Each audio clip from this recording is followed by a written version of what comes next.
Querida hermandad toda, en este sábado santo queremos compartir con ustedes una lectura que tomamos prestada del libro Jesús del Pueblo para una cristología narrativa del pastor Néstor Míguez.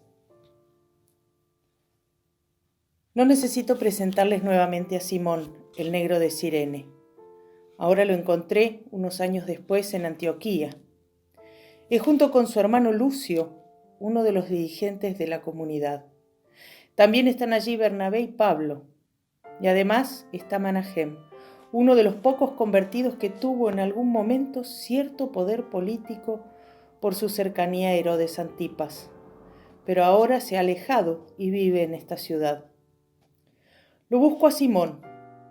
Su cabello ahora está grisado por las canas, pero la mirada no ha perdido intensidad y su rostro sigue mostrando la misma fuerza y alegría. Sin embargo, sus gestos se han suavizado, como sus manos, que ya descansan del arduo trabajo rural.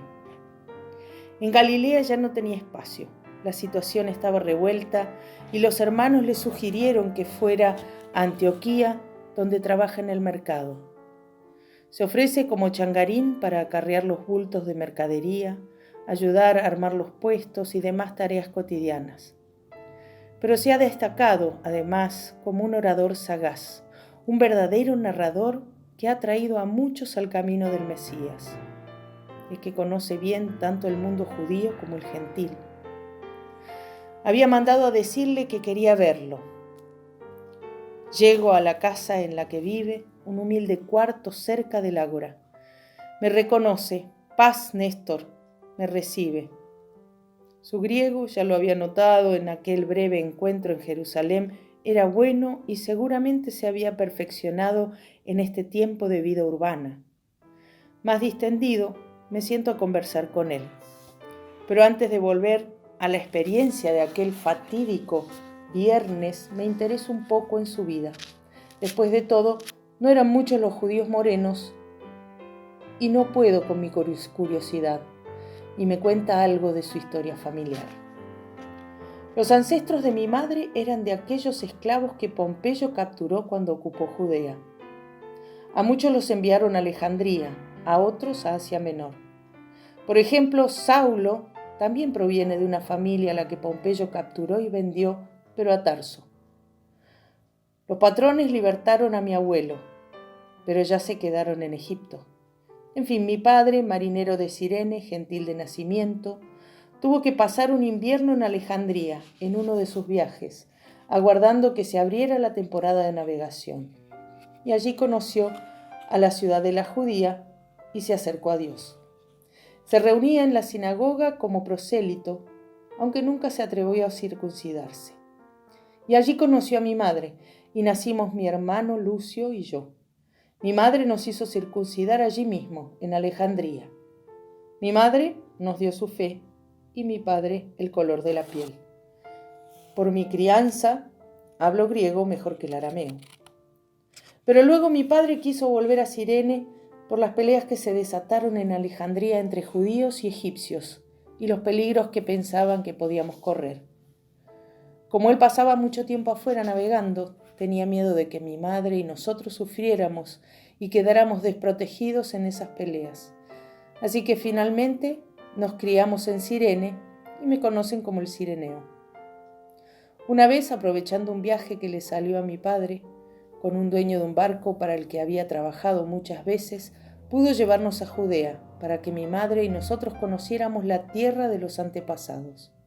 Así llegamos a Judea, pero mi madre enfermó en el viaje y murió al poco tiempo de llegar.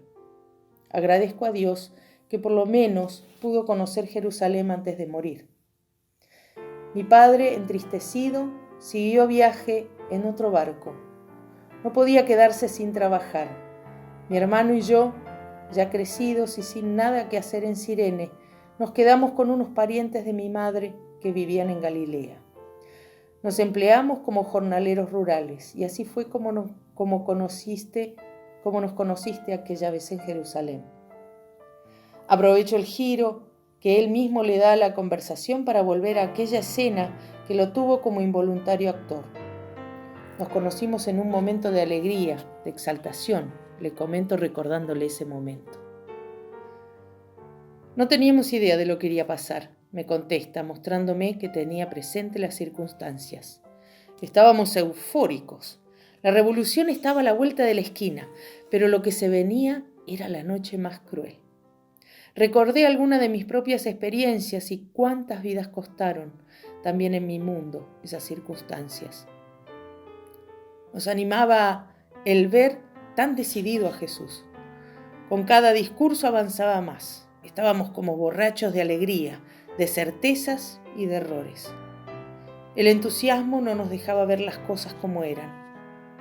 ¿Quién tenía el poder? Claro, no parecía que el poder de Jesús, su potencia frente al dolor y la enfermedad, su palabra clara, eran también fuerza de combate.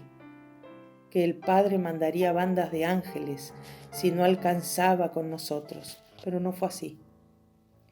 Esa mañana nos pusimos en marcha, no diré como de costumbre, todavía más exaltados. Sería el día decisivo, porque era la Pascua. Fue más decisivo, pero en un sentido distinto. Cuando nos acercábamos a la ciudad, bajando del monte, comentábamos entre nosotros, teníamos piedras en los bolsillos, uno había improvisado una honda con un cinto de cuero. Estábamos decididos. Ya cerca de la ciudad vimos un tumulto, oímos gritos y pensamos, ya comenzó la batalla. Veíamos los cascos de los soldados romanos y apresurábamos el paso. Nos estábamos perdiendo el comienzo de la cosa. Jesús ya se había adelantado, pensamos.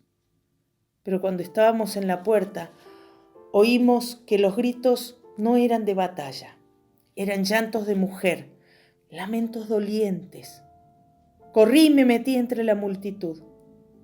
Alcancé a ver a Jesús caído, el rostro sangrante, la espalda abierta a latigazos. Y entonces un soldado me vio a mí, me tomó de un brazo, me puso la gladia a la altura de los riñones. Sentí el frío cortante sobre el costado. «Toma la cruz, negro asqueroso, que ese infeliz no da más», me gritó. No había forma de eludirlo, y después pensé que sin darme cuenta me bendijo como a nadie. Tomé esa cruz, el pesado madero transversal, porque el otro ya estaba clavado en el lugar de la ejecución, y me quedó pegada en las manos la sangre de Jesús. Arrastré la carga. Me tiraron también a mí unos golpes para que apresurara el paso. Llegamos al Gólgota. Un grupo de soldados ya estaba clavando a otros 2 condenados. El oficial que me había tomado volvió a golpearme. «Deja eso ahí, idiota», volvió a insultarme. Y como en broma me dijo, «¿O quieres que te crucifique también?», y largó una carcajada. Los sacerdotes y algunos escribas que allí estaban se envalentonaron al ver el tono del soldado. Sonaron otras burlas dirigidas a Jesús. El pueblo miraba de lejos. Yo quedé ahí, en el medio, sin saber qué hacer. Unas mujeres del grupo de Jesús estaban cerca, llorando. Uno empujó a Jesús y le pusieron los brazos sobre el palo que había llevado yo. Se ve que ya sabían qué hacer. En un momento Jesús estaba clavado al madero y lo estaban izando sobre el larguero. Jesús me miró una última vez. No era una mirada de resignación. Abatido en su dolor, sin embargo, se veía en él toda la dignidad del que lleva adelante lo que ha decidido hacer. Me retiré tratando de no llamar la atención. Mis amigos estaban a la distancia y me fui arrimando a ellos. Nadie decía palabra. Las piedras ya no estaban en los bolsillos. La honda había vuelto a ser cinto. En menos de una hora la bravura revolucionaria se había vuelto espanto ante la tortura involuntariamente presenciada, frustración total, amargura sin remedio. Me miraron, la ropa mía salpicada con la sangre de Jesús. Mi hermano me dio un poco de agua, me refresqué la cabeza, el cuello dolorido. Esa túnica quedó así, nunca más la toqué. Jesús había dicho, luego, el que quiera seguirme tendrá que tomar la cruz. Y nadie vivió eso como yo. El momento que viví no se me borró nunca. Me llevó a acercarme a los otros discípulos. Cuando Jesús resucitó y se corrió la voz, me uní definitivamente a este camino. Y me hicieron contar esta historia muchas veces. La sangre del Maestro en mis manos, su cruz sobre mis hombros, su voz resonando en mis oídos cuando dijo que tenía sed. Yo sé de ese sufrimiento como nadie. También por eso no puedo ser sino el anunciador de su gozo, de nuestra esperanza. Pero volvamos a la aciaga Jerusalén del año 30, según nuestro cálculo de hoy. Después de tanta agitación, nadie en la calle. El Shabbat está pasando con su manto de inmovilidad en la concurrida ciudad. Comparado con la fiesta, todo parece un muerto. Quizás lo está. Los peregrinos que no han iniciado su regreso aún permanecen en los alrededores sin entrar en la ciudad y se están preparando para retornar a sus hogares. Ya cae la noche que anuncia el fin del día y el lucero nos dice que de alguna manera ya comienza el primer día de una nueva semana. Solo algunas mujeres salen con sus cántaros para buscar un poco de agua que ha resultado escasa, aprovechando la última luz, apenas resplandores crepusculares, indicando que el Shabbat concluye con ese atardecer penumbroso. La peor sensación es que todo sigue igual, como si nada hubiera pasado, como si no hubieran pasado estos 3 años de asombros y esperanza, de inusitada maravilla, de panes repartidos y enfermedades curadas, de vidas recuperadas, de dignidades restablecidas. Pero pasó el sueño, pasó la última ráfaga del espíritu sin que hayamos podido respirarla y se fue. Exhaló con sus últimos suspiros, con su clamor postrero. Para los que creímos, pasó todo ya pasó, y entonces ya nada puede pasar. Lo que pasó el viernes fue doloroso, pero algo pasó, porque cuando un hombre da la vida por sus amigos, algo pasa. No es un hecho vano, un acto tirado al vacío de la historia. Es algo que ocurre y ocurre ejemplarmente. Es un acto gratuito en un sentido, pleno en su sentido. Ocurre porque sí, por nada. Y ocurre porque sí, porque es una afirmación final de lo que se puede ser. Pero eso ya pasó el viernes, y ahora ya no pasa. Y como quedó así, no pasa nada. No hay ni puede haber clamores de justicia. El imperio no los conoce. No hay ni puede haber otro Mesías. Este ya está muerto. Solo hay tumba y no pasa nada. Tanto no pasa nada que muchas de nuestras iglesias permanecen tan cerradas este sábado como la tumba misma. Y mucha de nuestra historia también. Si no pasa nada, nosotros somos una nada que pasa.